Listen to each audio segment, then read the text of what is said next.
Assalamualaikum warahmatullahi wabarakatuh. Selamat datang di channel saya, Tukang Servis Desa.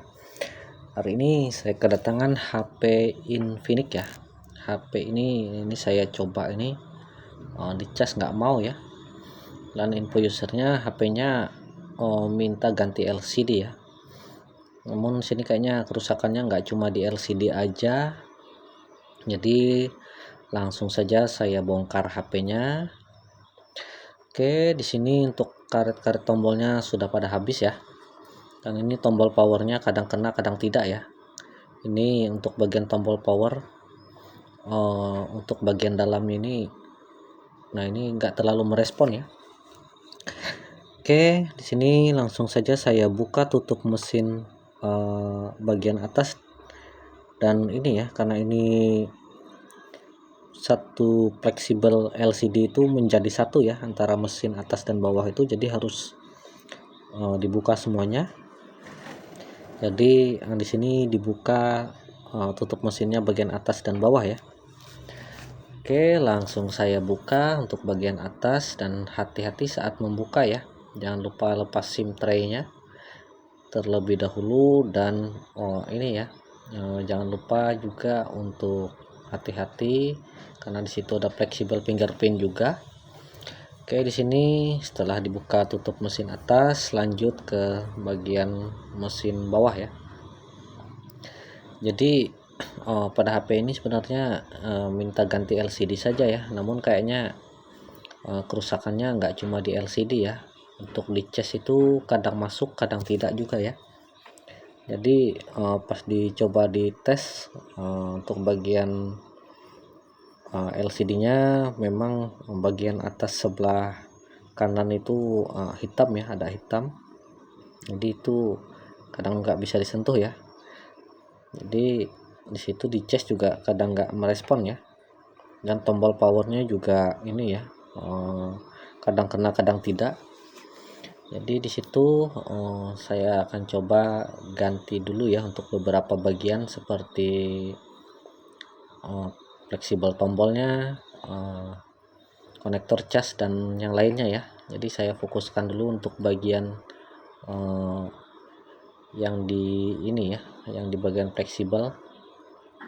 Oke, sebelum melakukan pemasangan LCD, di sini saya lakukan dulu pengetesan ya untuk bagian LCD baru. Oke, sambil dites, dan ini ya karena tombol fleksibel powernya kadang kena, kadang tidak. Jadi ini agak ini ya. Nah, ini harus mencari celah yang pas ya. Mungkin untuk bagian tombol itu harus diganti ya. Jadi agar lebih mudah ya untuk menghidupkan HP-nya. Oke, jadi saya akan coba dulu fokus ke bagian fleksibel powernya ya.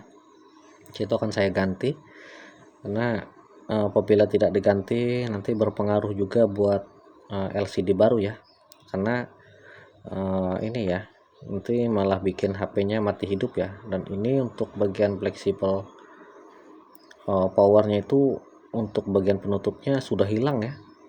Jadi itu kalau nggak diganti itu harus itu ya, dihubungkan menggunakan pinset juga bisa ya. Namun di sini akan saya ganti dulu untuk bagian fleksibel tombolnya. Jadi ini yang asalnya ganti LCD, jadi gak cuma satu ya penyakitnya.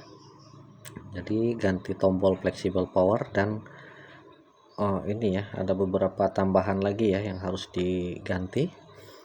Oke, di sini setelah dilakukan pergantian, saya coba cek dulu. Alhamdulillah aman ya, untuk bagian tombol power sudah diganti. Kalau kita punya stoknya satu set, kita bisa ganti satu set ya. Namun kalau kita nggak punya stoknya, kita cuma ganti bijian, kita ganti per bagian ya. Oke, setelah tombol power selesai dilakukan pemasangan, lanjut ke pembersihan bagian frame LCD ya. Dan di sini setelah dilakukan pembersihan, jangan lupa sebelum dilakukan pengeleman, saya coba terlebih dahulu ya apakah cukup presisi apa enggak ya. Dan ini alhamdulillah sudah cukup presisi, Dan jangan lupa juga dilepas bagian-bagian yang ada di LCD baru ya, seperti plastik-plastik yang menutup di bagian LCD baru. Dan di atas di lensa kamera itu, bagian lensa kamera ya, di situ ada plastik ya, itu harus dibuka, jangan sampai tidak terbuka ya, karena di bagian itu sangat ini ya, kalau nggak dilepas nanti malah jadi blur ya untuk kamera depan. Dan hati-hati juga karena di atas itu ada saringan, di atas kamera itu ya, kamera depan ada saringan, itu jangan sampai hilang juga, takutnya malah hilang nanti malah sering kemasukan debu ya, atau kotoran yang menutup kamera ya. Oke, setelah dilakukan pembersihan lanjut mengelem, dan kameranya juga jangan lupa dibersihkan, dan kasih lem secukupnya, jangan terlalu banyak dan jangan terlalu sedikit ya, karena apabila terlalu sedikit nanti malah ini ya, banyak celah-celah cahaya yang keluar. Kemudian lanjut pemasangan LCD, tekan pelan-pelan LCD-nya, paskan, rapikan ya, karena ini ada dua fleksibel, jadi pastikan dua fleksibel itu terpasang ya, masuk semua ke bagian belakangnya ya, karena apabila hanya satu saja nanti kalau ngecas itu nggak bisa juga ya. Jadi kita harus mengangkat LCD-nya lagi untuk memasukkan fleksibel bagian bawah ya, karena ini terhubung jadi harus dirapikan. Kemudian rapikan untuk bagian fleksibel LCD-nya ya, karena itu fleksibelnya panjang ya, lebih panjang dari yang bawaan, jadi pastikan lipatannya jangan sampai salah ya, karena takutnya terlipat jadi malah robek ya untuk fleksibel LCD. Kemudian lanjut merapikan bagian baterai, dan pastikan juga bagian-bagian lainnya terpasang dengan sempurna ya. Oke, setelah dilakukan pemasangan LCD-nya, di sini sudah done ya untuk pemasangan LCD, jadi tinggal lanjut pemasangan tutup mesin atas ya. Jadi untuk LCD ini sendiri yang saya gunakan jenis Aquin ya. Jadi di sini sesuai dengan ini ya, dari usernya juga, tergantung dari keuangannya juga ya. Jadi kita sesuaikan. Oke, lanjut merapikan. Di sini karena ini juga ya, untuk bagian bawah ini kadang itu dicas itu nggak ngerespon ya. Jadi untuk pergantian LCD ini yang diganti nggak cuma satu ya, ada beberapa bagian yang harus diganti. Oke, setelah merapikan bagian tutup mesin atas, pastikan baut-bautnya lengkap ya, tidak ada bagian yang kurang. Kemudian setelah dilakukan pemasangan tutup mesin atas, lanjut fokus ke bagian bawah ya. Sini saya melepas lagi untuk bagian tutup mesin bawah. Itu saya fokuskan ke bagian konektor casnya ya, karena itu di cas itu nggak ngerespon ya. Di sini setelah saya lakukan pengetesan ternyata masih belum bisa ngecas, jadi akhirnya saya putuskan untuk mengganti ya. Jadi anggap saja bonusnya ya, jadi beberapa bagian yang diganti itu bonusnya. Oke, lanjut melepas konektornya. Pastikan untuk konektornya kita punya stoknya ya, jadi lepaskan dulu untuk konektor yang lama, kemudian lanjut melepas konektornya ya. Jadi jangan lupa saya kasih dulu untuk plug dan timah baru agar melepasnya lebih mudah ya. Jadi kasih plug secukupnya, dan pastikan kasih timah yang baru ya, agar timah yang lama dan yang baru mudah tercampur ya. Jadi pas melepasnya lebih mudah juga. Cari posisi yang paling mudah juga untuk melepasnya ya, kemudian paskan juga untuk pas pemasangan nanti ya. Oke, lanjut bersihkan timah lama. Pastikan untuk bagian konektor yang baru bisa terpasang ya, jadi angkat bagian timah yang lama agar pas memposisikan konektor cas yang baru lebih pas dan presisi ya. Oke, setelah dilakukan pembersihan timah yang lama, lanjut merapikan konektor cas yang baru. Sebelumnya saya coba cek dulu untuk bagian konektor cas yang baru. Pastikan jangan lupa juga untuk plug dan kasih timah secukupnya ya, timah baru secukupnya agar pas pemasangan lebih mudah dan cepat ya. Jadi itu tergantung cara kita sendiri untuk pemasangannya bagaimana ya. Jadi posisi yang paling mudah dan untuk pemasangan ini sebenarnya ada dua cara ya. Jadi bisa menggunakan blower, bisa juga menggunakan solder ya.